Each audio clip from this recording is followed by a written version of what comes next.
नमस्कार साथियों, मैं हूँ शशि शर्मा। आप देख रहे थे दोस्तों, आज हम मनपा आयुक्त कार्यालय के बाहर मौजूद है और मेरे पीछे देख रहे हैं यहाँ पे इतने सारे लोग यहाँ पर मौजूद हैं, जगह जगह लोग बैठे हुए हैं। ये श्रमजीवी नेता और श्रमजीवी जो संस्था है उसके जो संस्थापक है विवेक पंडित के साथ आए हुए हैं, श्रमजीवी से जुड़े हुए हैं। इनकी कई मांगे हैं जो महानगर पालिका में प्रलंबित है। इन सभी मांगों को लेकर आज विवेक पंडित जो है मनपा आयुक्त में उन्होंने यहाँ पर एक बैठक ली है। इसमें सभी सरकारी अधिकारी, तहसीलदार से लेकर शिक्षण अधिकारी से लेकर रजिस्ट्रिंग विभाग से लेकर सभी यहाँ पर मौजूद हैं और मीटिंग चल रही है। जानते हैं इस पूरे मुद्दे पर विवेक पंडित ने क्या मुद्दे उठाए हैं और क्या जानकारी देना चाहेंगे। मीरा भाईंदर महानगरपालिकेमधल्या खास करून आदिवासींचे असे अनेक प्रश्न आहेत। त्या प्रश्नांच्या संदर्भामध्ये आढावा घेण्यासाठी आज ही बैठक आयोजित केली होती। मुख्यतः रस्त्यांचा प्रश्न आहे, वनजमिनीचा प्रश्न आहे, घराखालच्या जागा त्यांच्या नियमित होण्याचा प्रश्न आहे, जातीच्या दाखल्यांचा प्रश्न आहे आणि शाळांचा प्रश्न आहे। तर या संदर्भामध्ये विविध विषयांचा आढावा घेऊन योग्य त्या सूचना प्रशासनाला दिलेल्या आहेत आणि यामध्ये महिला बालविकास विभाग म्हणजे महानगरपालिकेचे सर्व विभाग, याशिवाय राज्य शासनाचा महिला बालविकास विभाग, त्यानंतर पुरवठा विभाग, पोलीस, तहसीलदार, आदिवासी विभाग असे सर्व विभाग या ठिकाणी उपस्थित होते। या आदिवासींच्या प्रश्नाशिवाय मला आधी सांगायला आनंद वाटतो की आदिवासी मुलं जी या महानगरपालिकेच्या शाळेमध्ये शिकतात, या मुलांचे जातीचे दाखले त्यांच्या शाळेमध्ये जाऊन देण्याचा कार्यक्रम महापालिका आता या काळामध्ये घेणार आहे आणि ते एक मॉडेल ठरू शकेल, राज्यातल्या इतरांना आदर्श होऊ शकेल की तुम्ही अर्ज करा। मुलांना जातीचे दाखले अनेक निर्णय काढण्यासाठी लागतात आणि त्यावेळेला ते दाखले त्यांना मिळू शकत नाहीत, म्हणून अनेक लाभापासून ते अपात्र ठरतात। ह्या स्वतःच्या इनिशिएटिव्ह प्रोएक्टिव्ह स्वतःहून जे महापालिका आणि आदिवासी विकास विभाग काम करणार आहे, त्यामुळे जातीचे दाखले त्यांना शाळेमध्येच मिळणार आहेत। कारण शाळा ही अशासाठी मी सुचवली की दाखले देण्याचे जे बाकीचे पुरावे लागतात ते पुरावे देण्याचं काम महापालिकाच करणार आहे। त्यामुळे मग 10 ठिकाणी त्यांनी चक्रा मारायचं काही कारण नाही, एकाच जागी त्याला मिळतील। हा एक महत्त्वाचा निर्णय आपण आज घेतलेला आहे। दुसरं, या ठिकाणी 9 मुलं ही अति तीव्र कुपोषित आहेत असं लक्षात आलं। या ठिकाणी पोषण भरण केंद्र सुद्धा आहे, पोषण पुनर्वसन केंद्र भीमसेन जोशी रुग्णालयामध्ये, परंतु त्या ठिकाणी मुलं नाहीत आणि या ठिकाणी जवळपास 130 मुलं ही कुपोषित आहेत। तीव्र किंवा मॅम म्हणजे मॉडरेट ॲक्यूट मालनरिश किंवा सिव्हिअरली ॲक्यूट मालनरिश अशी तीव्र आणि अतितीव्र मुलं जर असतील आणि एकही मूल त्या ठिकाणी नाही, हे चित्र विचित्र खूप अवघड आहे।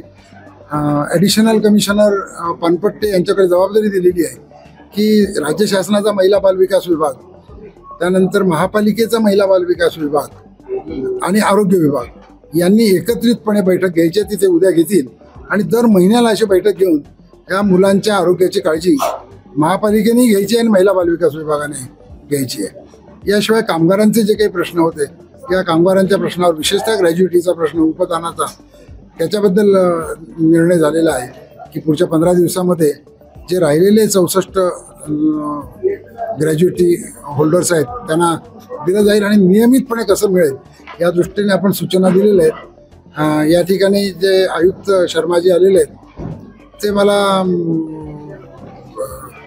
त्यांच्या हेतूच्याबद्दल कुठलीही शंका नाही, ते अतिशय चांगल्या पद्धतीने काम करतील अशी अपेक्षा मला आहे आणि त्यांना सर्व प्रकारचं सहकार्य हे संघटनांनी करावं असं आवाहन सुद्धा मी केलेलं आहे।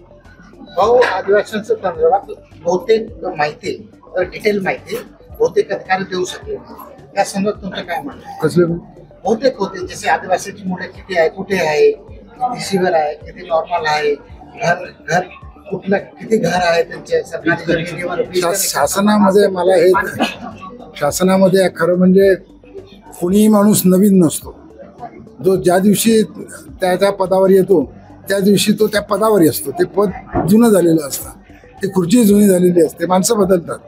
पण आपल्याकडे हे बघितलेलं आहे आपण की हा एक मानवी एरर, ह्युमन एरर असतो की ते वर्ष झालं तरी नवीनच असतात. सर्व माहिती घेणं हे बालविकास अधिकाऱ्याचं कर्तव्य होतं.